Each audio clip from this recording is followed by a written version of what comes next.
Kata yang sering gue dengar sekarang adalah passion.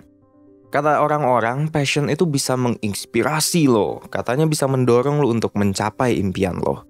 Kalau misalnya soal passion ya oke lah. Tapi kalau misalnya udah ke nyari passion, itu gue agak nggak ngerti sebenarnya maksudnya kayak gimana. Dan gue yakin mungkin tapi lo ngerasa relate gitu ketika orang-orang bilang soal mencari passion. Karena gue yakin juga ada beberapa dari lo yang nggak tahu passionnya apa. Atau mungkin ada yang punya gitu, ngerasa punya gitu, tapi nggak yakin, nggak seyakin itu. Nah, sebenarnya apa yang lo harus lakukan itu instead of dalam tanda kutip nyari passion adalah mengembangkan passion. Dan hari ini kita akan bahas itu di video, so stay tuned. Jadi sebenarnya passion ini apa sih? Nah, passion itu adalah sebuah hasrat atau kesukaan seseorang terhadap suatu kegiatan. Kalau kita pakai definisi ini sebenarnya lebih dekat ke interest gitu, passion itu. Dan kalau passion lo adalah misalnya main musik, berarti main musik adalah kegiatan yang lo anggap penting dan lo akan menginvestasikan waktu dan energi lo untuk melakukannya dalam waktu yang cukup lama. Tapi tahu nggak, ada yang namanya dualistic model of passion, yang membagi passion menjadi dua bentuk. Passion yang harmonis dan passion yang obsesif. Kalau didengar dari istilahnya udah agak kebayang gitu kan, kalau passion yang obsesif itu ya nggak baik. Orang yang punya passion obsesif punya keinginan luar biasa untuk melakukan sesuatu kegiatan sampai mereka tertekan untuk melakukannya dan susah berhenti. Contohnya misalnya gitu ya, orang yang seneng banget main game. Dan tingkat senengnya itu udah sampai bikin geleng-geleng kepala. Mungkin dia terobsesi untuk main terus sampai naik ke level-level berikutnya. Pokoknya dia pengen jadi the best misalnya di situ. Dan ada juga yang sebaliknya, yaitu passion yang harmonis. Passion yang harmonis ini bisa kelihatan kalau seseorang melakukan suatu kegiatan karena dia emang benar-benar suka. Di waktu yang bersamaan, passion dia terhadap kegiatan itu nggak akan mengganggu kegiatan atau tanggung jawab lain yang dia jalanin sehari-hari. Dan again, ketika kita ngomongin soal passion, it's not about finding passion, it's about developing this passion. Dan passion yang lo mau kembangkan adalah passion yang harmonis ini. Karena kebayang gak sih, kalau misalnya lo punya hal yang lo suka, hidup lo itu akan terasa lebih menyenangkan dan lebih berarti aja gitu. Ketika lo punya hal yang lo peduliin banget, lo akan meluangkan banyak waktu untuk melakukannya, membicarakannya, dan terus mengembangkannya. Dan passion ini boleh aja cuman jadi hobi yang bisa mewarnai hidup lo atau menghilangkan stres. Atau lo juga bahkan bisa kembangkan jadi sebuah karir. Gimana pun juga memiliki passion itu bisa membuat hari-hari lo penuh arti dan tujuan. Nah, jadinya ya pastinya gitu ya, punya passion gitu ataupun bahasa apapun yang lo pakai itu untuk menggambarkan passion itu hal yang bagus. Dan oke lah. Kalau gitu gue akan kasih tahu hal-hal yang lo bisa lakukan supaya lo bisa mengembangkan passion.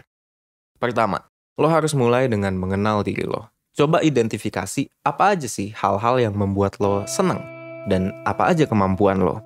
Cari tahu apa yang lo biasanya lakukan dengan semangat dan yang lo rasa bisa berkontribusi pada lingkungan sekitar lo. Dari situ lo bisa kembangkan apapun kegemaran atau keterampilan itu lebih lanjut. Tapi ngomongin tentang mengenali diri sendiri, itu belum tentu emang segampang kedengarannya gitu. Bener gak kalau menurut lo sendiri? Kadang kita suka bingung gitu kalau mau dalam tanda kutip mengenal diri sendiri. Itu mulai dari mana gitu, Fik? Jadi ya kadang-kadang kita butuh semacam pedoman atau peta yang bisa kasih tahu lo untuk mulai dari mana. Dan sepengalaman gue sebagai mentor di 1%, hal yang efektif banget bisa bantuin orang dalam mengenal diri sendiri adalah ngisi worksheet. Worksheet itu beda sama nyatet biasa di kertas atau buku tulis gitu, karena dia bisa ngarahin lo ke sebuah tujuan yang kadang bisa mencakup hal-hal yang mungkin gak kepikiran gitu sama diri lo sendiri. Contohnya nih, ada worksheet What is your passion? Worksheet ini bakal minta lo untuk nulis berbagai macam hal, mulai dari identifikasi kelebihan dan kekurangan, sampai nantinya lo bisa merumuskan passion lo sendiri. Intinya mengenal diri itu penting untuk lo lakukan. Soalnya kadang bisa aja passion yang lo cari-cari itu udah ada gitu di hidup lo. Lo udah tahu tapi karena lo nggak mengkategorisasikannya sebagai sebuah passion, jadinya lo nggak sadar gitu. Lo setengah sadar lah, nggak sadar-sadar banget. Oke, itu yang pertama. Yang kedua, gimana nih kalau misalnya lo yakin banget bener-bener belum ada passion di hidup lo? Well, pilihan yang paling baik buat lo sebenarnya adalah emang membuka pikiran lo terhadap hal-hal baru. Passion lo belum ada di hidup, ya eksplorasi hal-hal yang belum pernah lo coba sebelumnya. Jangan gampang nolak kesempatan gitu yang datang ke lo, bahkan di bidang-bidang atau kegiatan yang bahkan belum pernah lo coba sebelumnya. Atau lo belum kenal-kenal banget, dan karena lo belum kenal banget jadi lo agak nggak suka gitu. Dan sebenarnya lo nggak usah nunggu kesempatan itu buat datang ke lo bisa ambil inisiatif untuk mencari kesempatan itu sendiri. Mencoba hal-hal baru adalah satu-satunya hal yang bisa mengubah hal-hal yang nggak nyaman menjadi lebih nyaman. Nah, makanya memanfaatkan waktu luang lo untuk melakukan eksplorasi ini itu adalah tips yang nomor 3. Kalau lo merasa jarang punya waktu luang, jadilah proaktif dan jadwalkan waktu luang lo buat sendiri. Waktu luang lo itu bisa lo gunakan dengan efektif dengan melakukan hal yang rekreatif sekaligus bermanfaat. Mumpung lagi sering di rumah nih ya misalnya, lo bisa pakai waktu luang untuk mengasah keterampilan dan belajar tentang hal-hal yang menarik bagi lo atau belajar hal-hal baru. Sekarang gini gue sendiri biasanya suka belajar lewat webinar gitu atau seminar online. This is true, gue sering banget beli kayak gitu dan gue jujur aja gue berani keluar duit yang cukup banyak buat belajar hal-hal baru. Dari ikut webinar, gue bisa belajar langsung dari ahli di suatu bidang dan bisa tetap terkoneksi juga gitu dengan orang-orang lain. 1% sendiri akan ngadain webinar langkah menuju kesuksesan yang akan diadain tanggal 28 Juni. Di webinar ini lo bisa langsung ngobrol sama psikolog dan founder 1% tentang memahami tujuan hidup dan menyusun perencanaan kesuksesan.